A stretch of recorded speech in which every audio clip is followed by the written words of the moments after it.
আসসালামু আলাইকুম রহমতুল্লাহ। অনার্স তৃতীয় বর্ষ মেকানিক্স সাবজেক্টের অত্যন্ত গুরুত্বপূর্ণ ক্লাস। আগামী পরীক্ষার্থীর জন্য যেই প্রশ্নগুলো সবচেয়ে বেশি ইম্পর্টেন্ট, আমরা সেই প্রশ্নগুলো আজকে আমরা আপনাদেরকে দেখাবো। তো ভিডিওটা শেষ পর্যন্ত আপনারা দেখবেন। তো প্রথম চ্যাপ্টার একমাত্রিক একটা কোণার গতি, এই চ্যাপ্টারে যে প্রশ্নগুলো সবচাইতে বেশি ইম্পর্টেন্ট আমি যেগুলো আপনাদেরকে দেখাবো, ইনশাল্লাহ এখান থেকে প্রশ্ন কমন পাবেন, কোনো টেনশনের কোনো কারণ নাই। তো এখানে ব্যতিক্রম সাজেশনের মধ্যে এখানে 4 নাম্বার এবং 5 নাম্বার দুইটা হচ্ছে 99% দিয়ে রাখছে, ঠিক আছে।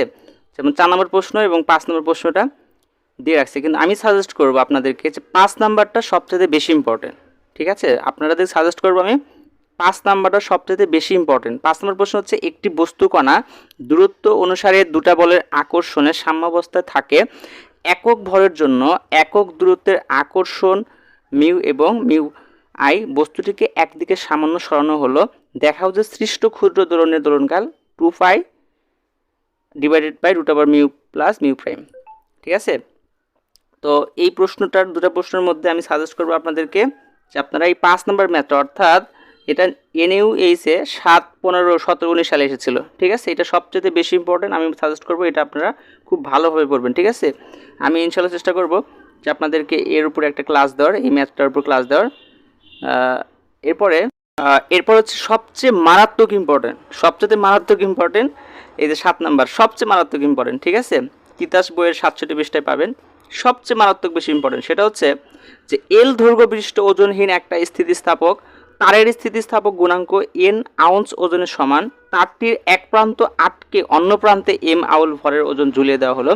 দেখাইতে বলছে উলম্ব দোলনের সময় 2π √ml/ng।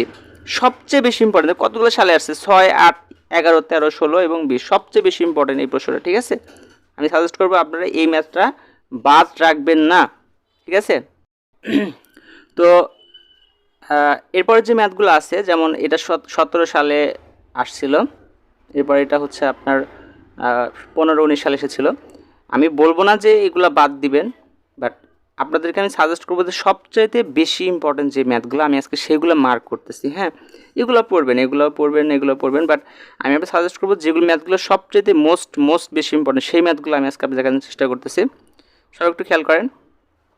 এরপরে এই ম্যাথটা, এই যে একটা বস্তু কণা, হ্যাঁ, এ বিন্দু থেকে স্থিত অবস্থা হতে এ ও সরলরেখায় বরাবর যাত্রা শুরু করে, কণাটির ত্বরণ ও বিন্দুমুখী এবং এর পরিমাণ ও বিন্দু হতে বস্তুর দূরত্বের বর্গের ব্যস্তের মধ্যে, এই ম্যাথটা বুঝছেন। এই ম্যাথটা আপনার অনেকগুলো সালে আসছে, দেখেন 6, 7, 9, 10, 12, 14, 16, 20, সবচেয়ে বেশি ইম্পর্টেন্ট। আমি সাজেস্ট করবো এটা ইম্পর্টেন্ট, এটা পড়বেন, হ্যাঁ।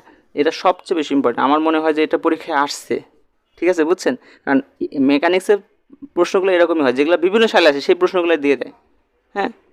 এরপর নেক্সট চ্যাপ্টারে আমরা গেলে আমরা যে ম্যাথগুলো পাবো, তার মধ্যে প্রথম যে ম্যাথটা সেটা হচ্ছে 7 নম্বর এই ম্যাথটা, যে একটি কণা এত যদি কণাটি মূল বিন্দুর এ দূরত্বে অবস্থিত আয়ন্ত বিন্দু হতে অসীম থেকে লব্ধ বেগে প্রক্ষিপ্ত হয়, দেখাতে বলছে এত আর n = n cos n θ, হ্যাঁ। সবচেয়ে বেশি ইম্পর্টেন্ট, আমি সাজেস্ট করবো এটা ইম্পর্টেন্ট, হ্যাঁ, ঠিক আছে, বুঝছেন। তারপরে এই ম্যাথটা 8 নম্বর ম্যাথটা, হ্যাঁ, ঠিক আছে, ক্লিয়ার। হ্যাঁ, তিনটার মধ্যে একটা আসবে ইনশাল্লাহ, ঠিক আছে। দেখানোর চেষ্টা করতেছি এই তিনটার মধ্যে যে কোনো একটা এসে গেছে।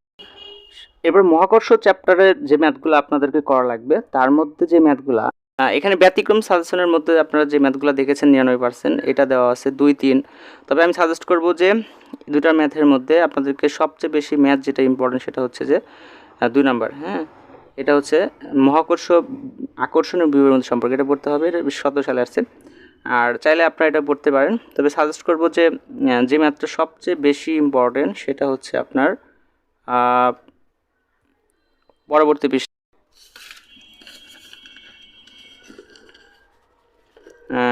এইখানে, হ্যাঁ, এই যে ম্যাথটা সবচেয়ে বেশি ইম্পর্টেন্ট, এই 7 নাম্বারটা, ঠিক আছে।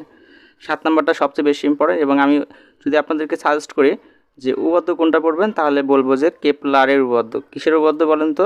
কেপলারের উপপাদ্যটা পড়বেন, এবং কেপলারের মানে সূত্র নিয়ে, উপপাদ্য নিয়ে আমার ভিডিও ইউটিউবে আপলোড করা আছে, সো আপনারা আমার চ্যানেলে আপনারা দেখতে পারেন, ঠিক আছে। এবং আমি সাজেস্ট করবো যে আপনারা এই 7 নম্বর প্রশ্নটা সবচেয়ে বেশি ইম্পর্টেন্ট করে পড়বেন, ঠিক আছে।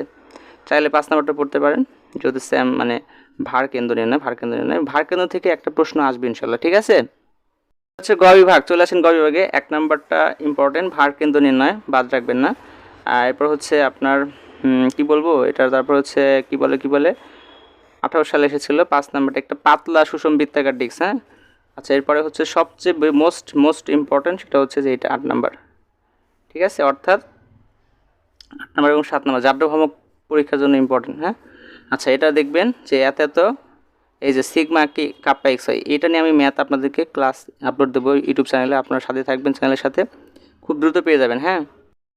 নেক্সট চ্যাপ্টারে আমরা যে প্রশ্নগুলো সাজাইছি সেটা হচ্ছে যে আপনার কি বলে ল্যাগ্রাঞ্জের সমীকরণ নির্ণয় করতে বলছে ঘাত বলের ক্ষেত্রে, এটা সবচেয়ে বেশি ইম্পর্টেন্ট, হ্যাঁ।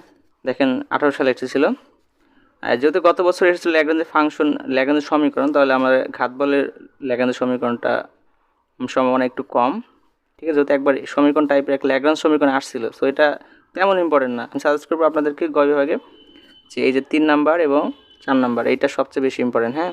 3 নাম্বার এবং 4 নাম্বার সবচেয়ে বেশি ইম্পর্টেন্ট, ঠিক আছে, বুঝেছেন।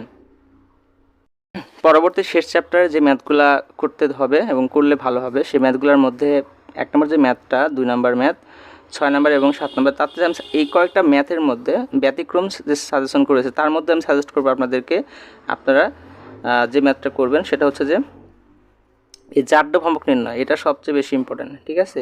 আর যদি চাইলে আপনি পড়তে পারেন হচ্ছে এই জাড্য ভ্রামক যেখানে আছে, জাড্য ভ্রামক এখানে আসতে, তখন জাড্য ভ্রামক নির্ণয় মানে আমাকেই পড়তে হবে। ক্লিয়ারলি বুঝাতে পারছি, জাড্য ভ্রামক থেকে পরীক্ষায় প্রশ্ন হওয়ার সম্ভাবনা খুবই বেশি। এরপর হচ্ছে যেহেতু এখানে ডিস্ক টাইপের অঙ্কগুলো আছে, জাড্য ভ্রামক গত বছর আসছিল, জাড্য ভ্রামক বুঝতে পারছেন, জাড্য ভ্রামক খুব ইম্পর্টেন্ট, জাড্য ভ্রামক থেকে প্রশ্ন আসে। এরপরে গয়ক থেকে ডিএলএমের নীতি 100%, আমি সাজেস্ট করবো 100% এটা এসে গেছে, যে নীতি ডিএলএম নীতি বর্ণনা এবং প্রমাণ করো, ঠিক আছে, বুঝছেন। এরপরে 5 নাম্বারটা, ঠিক আছে, এম ভরের এত খারাপভাবে ঝুলাইমান থাকা অবস্থায় ওমেগা কৌণিক বেগে যাত্রা শুরু করে, গতি আলোচনা করো। সবচেয়ে বেশি ইম্পর্টেন্ট প্রশ্ন হচ্ছে এইটা 6 নাম্বারটা, মোস্ট ভেরি ইম্পর্টেন্ট।